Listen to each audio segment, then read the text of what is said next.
Բարև ձեզ սիրելի ունկնդիրներ, ես Օֆելիա Կամավոսյանն եմ, հանրային ռադիոյի եթերում կրկին երկրորդ շնչառությունն է, առաջին հայկական մեդիա նախագիծը,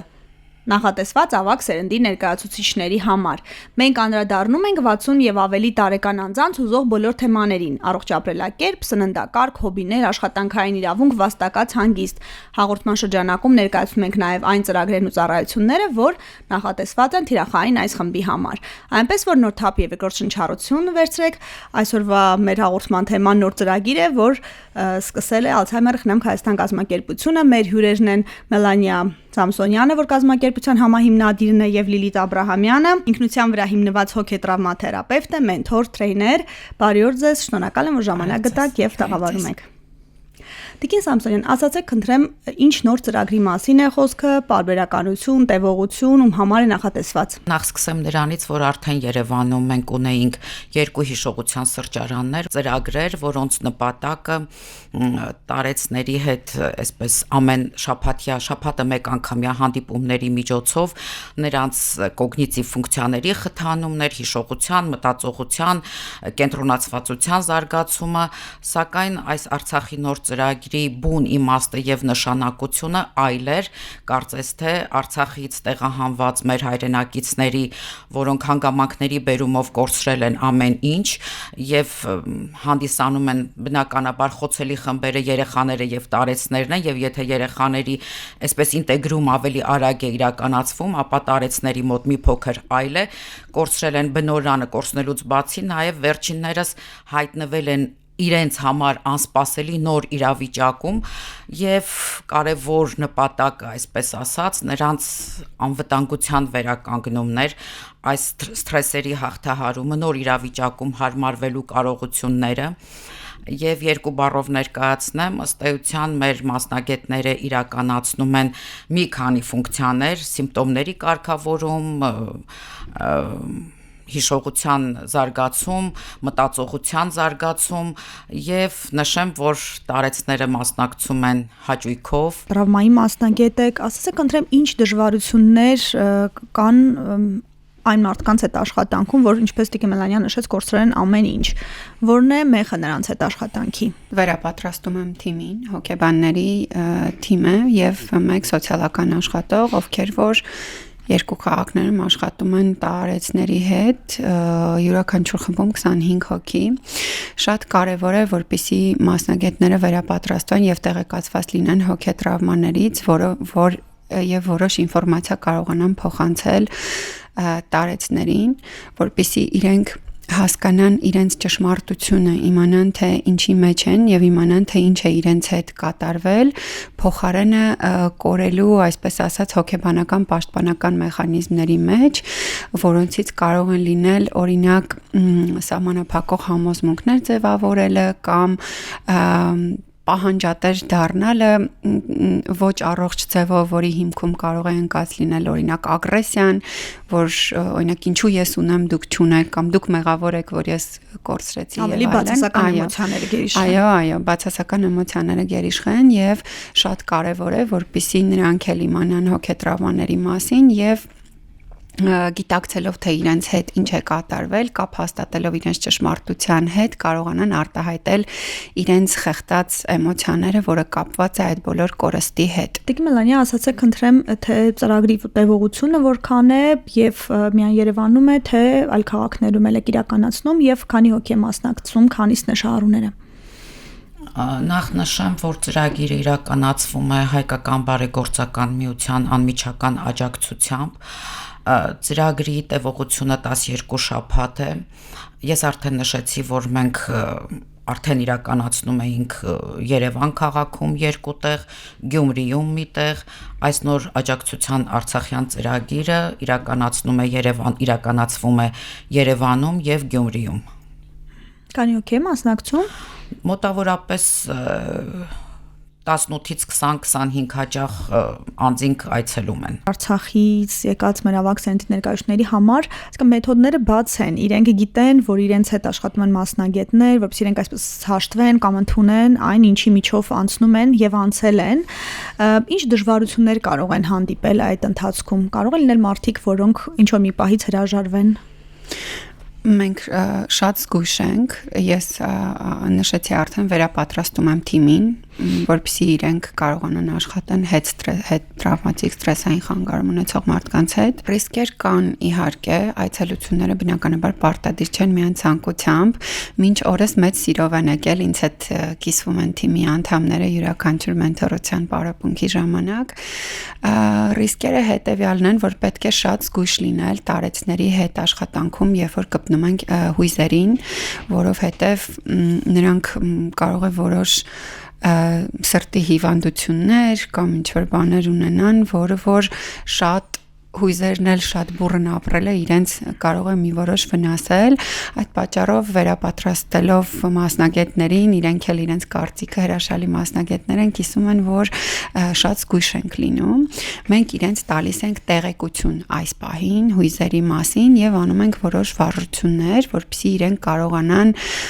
նախ հասկանալ, թե յուրաքանչյուր հույզը իր առողջ եւ անառողջ ձևում ինչ է իրենից ներկայացնում, որ օրինակ բոլոր հույզերը համահավասար են, ինչքան զայրույթը կարող է առողջ լինել, այդքան էլ սերը եւ հակառակը, ինչքան սերը կարող է անառողջ լինել, այդքան էլ զայրույթը։ Եվ այս 3 պարապմունքների ընթացքում արդեն փորձը ցույց է տալիս, որ տարեցները սկսում են կիսվել։ Իրենք արդեն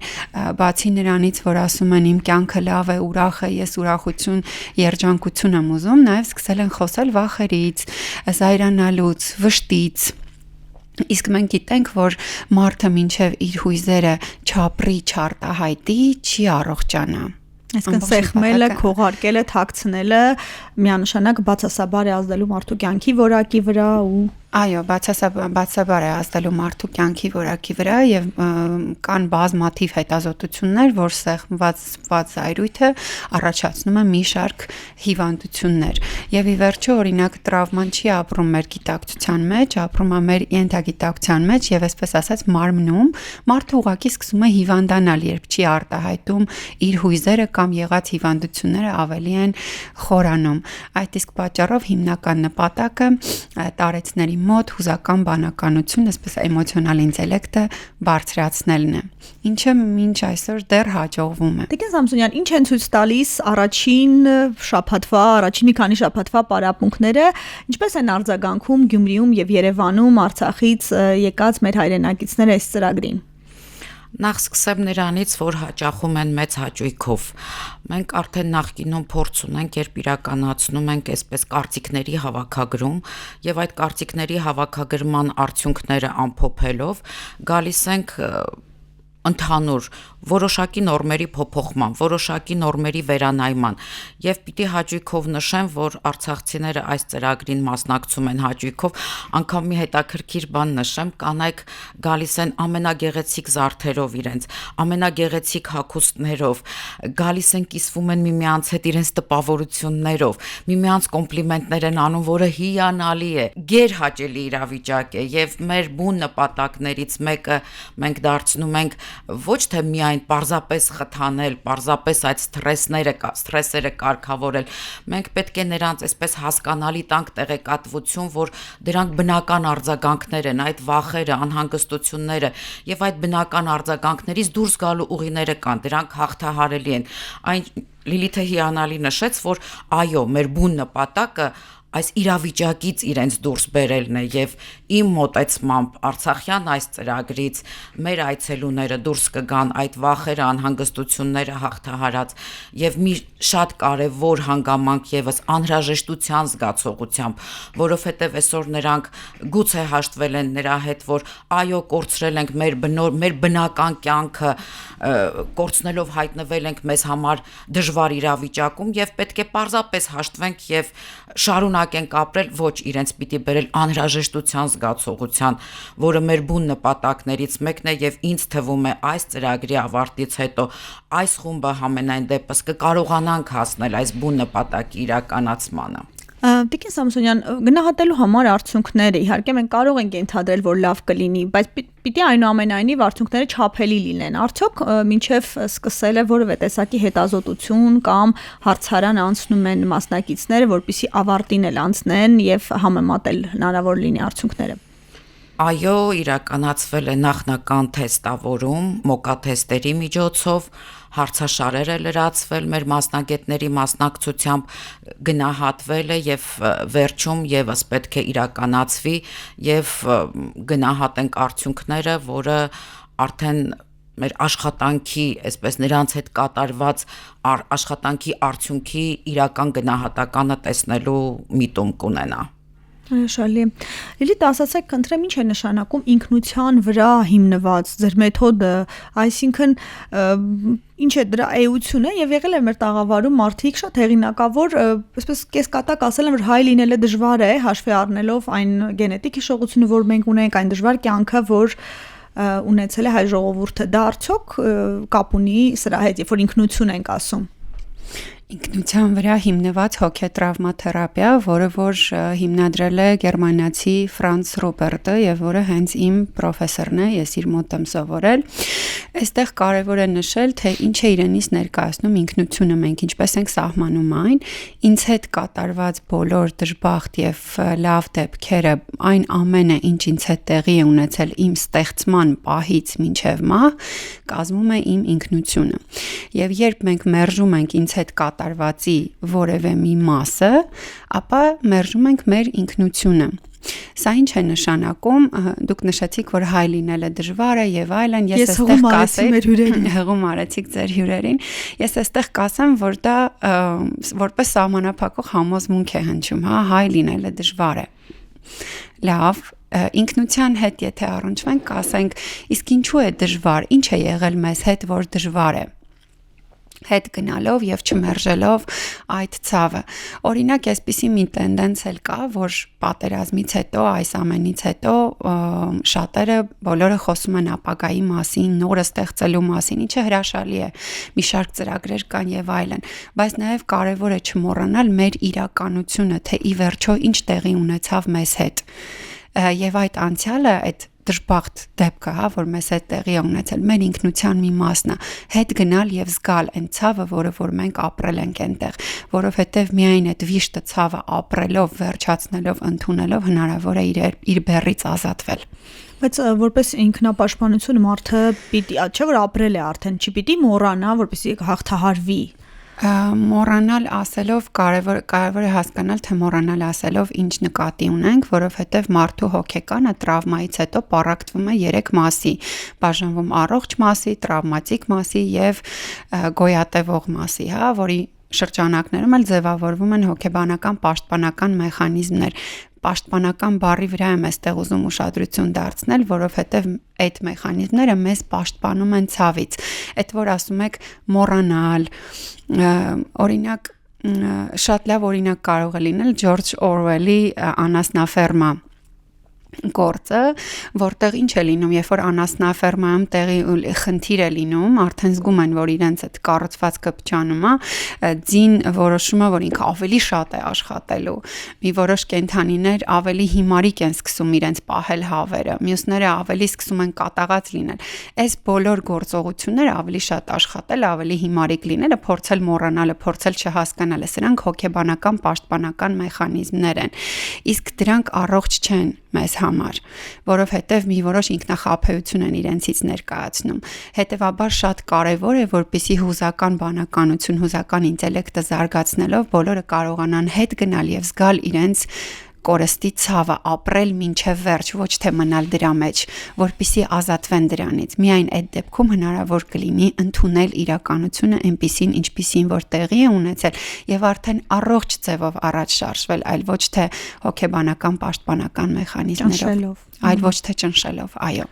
Տիկին Մելանիա, մեզ լսում են դարեցներ, լսում են նաև մարդիկ, որ Արցախից են եկել, արդյոք հնարավորություն ունեն դեռ ինչ-որ մի փուլից միանալու իրենց հայրենակիցներին, մեր հայրենակիցներին ծրագրին եւ ինչ պետք է անեն, ում դիմեն։ Ծրագիրը բաց է բոլորի համար, բոլոր արցախցիների համար բաց է, մենք տեղեկատվություն տրամադրել ենք, բոլորը հնարավորություն ունեն միանալու ցանկացած փուլից, թեև ասացի արդեն 12 շաբաթյա ծրագիր է, բայց մենք մտածում ենք, որ այն կարող է եւ պետք է շարունակական լինի նոր խմբերներ գրավելու առումով, այդուհանդերձ նշեմ, որ ծրագիրը բաց է բոլորի համար։ Տիկին Մելանիա, իսկ այն մարդիկ, որ մեզ լսում են Արցախից եկած մեր հայրենակիցներ եւ ցանկություն կհայտնեն միանալու, ինչ քայլեր պիտի դիմեն, արդյոք ունեն հնարավորություն դեռ։ Նախ նշեմ, որ ծրագիրը 12 շաբաթյա է, բայց այն նախատեսում է շարունակական լինել այն բոլոր հայկական մարզերում, որտեղ կան արցախյան կուտակումներ, որտեղ մենք հնարավորություն կունենանք ծրագիրը վերագործարկել, այսպես ասած, ծրագիրը ֆինանսավորվում է հայկական բարեգործական ընդհանուր միության ջանքերով եւ միջոցներով եւ նշեմ, որ ծրագիրը բաց է, բոլորը կարող են միանալ ծրագրին, կարող են ներգրավել թեկուզ ծրագրի կեսից, այնպես որ մենք բաց ենք բոլորի համար։ Ինչպես դիմեն, որտեղ դիմեն, սոցիալական ցանցերում կարող են կազմակերպությանը գրել, զանգահարել, ինչ եղանակներով կարող Այո, սոցիալական կայքերում սովորական մասնագետը, սոցիալական աշխատողը, հոգեբանը ինչ պիտի ավելին իմանա, որպեսզի կարողանա աշխատել տրավմա ունեցող մարդու հետ։ Ես իրենց վերապատրաստում եմ փոխանցելով հոգետրավմաների մասին գիտելիք եւ դրա վրա հիմնված հուզական բանականության գիտելիք հոգետրավմաներից ելնելով եւ շատ կարեւոր է նաեւ ուզում եմ նախկինում էլ նշել թե ինչ է իրանից ներկայացնում հոգետրավման, դա վնասվածքն է, տրավմա բառը գալիս է հունարենից, որը նշանակում է վնասվածք, ինչպես արդեն նշեցի նախկինում, թե հույզերը իրենց առողջ եւ անառողջ ձևում ինչպես են արտահայտվում, նաեւ որ իրենք թիմի հետ, խմբերի հետ աշխատելուց կարողանան հասկանալ թե ավելի խորքային հասկանալ, թե տարեցները որ դեպքում են ավելի շատ ընկղմվում այդ գոյատևման ստրատեգիաների մեջ, որոնք որ նույնն են ինչպես հոգեբանական պաշտպանական մեխանիզմները, որպեսզի թիմը պատրաստ լինի աշխատել բռնի տեղահանված տարեցների հետ, ովքեր որ ունեն հետ տրավմատիկ ստրեսային խանգարում, որովհետև օրինակ դեպքեր են լինում, որ տարեցները կարող են սկսել իրար մեղադրել, արդեն էլի նշեցի, կամ շատ հուզվել այդ կորստի մասին խոսելուց եւ այլն, որպեսզի իրենք էլ հասկանան, թե ինչպես կարողանան իրավիճակը կառավարել։ Տիկին Մելանիա, դուք արդեն ձեր խոսքում ասացիք, որ երեխաները, տարեցները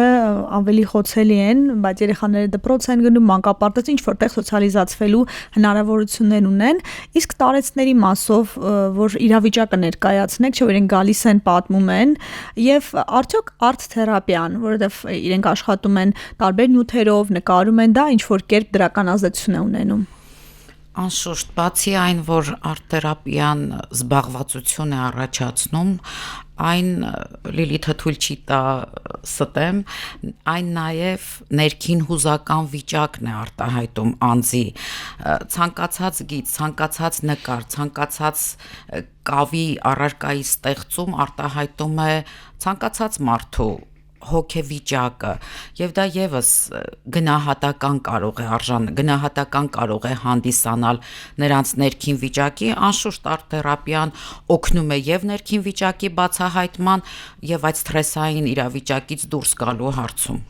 Տիկին Մելանիա, մեկ էլ մի բան, ես գիտեմ, որ դուք մասնագիտությամբ իրավաբան եք եւ շատ եք առնչվում ընդհանուր առմամբ տարեցների խնդիրներին, ոչ միայն Արցախից եկած, եւ կուզեի դրա վերաբերյալ էլ ասեք, այն հիմնական մտահոգությունները, որ դուք տեսնում եք, որովհետեւ հիշողության սրճարաններում հաճախ տարեցները ձեզ հարցախեղտ են անում, ի՞նչն է նրանց հուզում իրավական առումով։